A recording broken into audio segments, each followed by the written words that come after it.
தூயது எது என யாருக்கு தெரியும்? தூயவனுக்குத்தான் தெரியும்.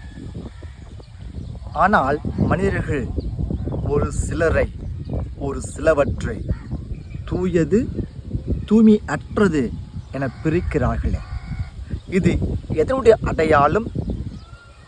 தூய்மை அற்றதின் அடையாளம்,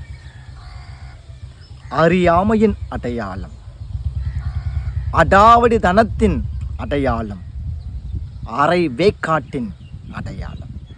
தூயது எது என யாருக்கு தெரியும்? தூயவனுக்குத்தான் தெரியும். ஆனால் மனிதர்கள் ஒரு சிலரை, ஒரு சிலவற்றை தூயது, தூய்மை அற்றது என பிரிக்கிறார்களே, இது எதனுடைய அடையாளம்? தூய்மை அற்றதின் அடையாளம்,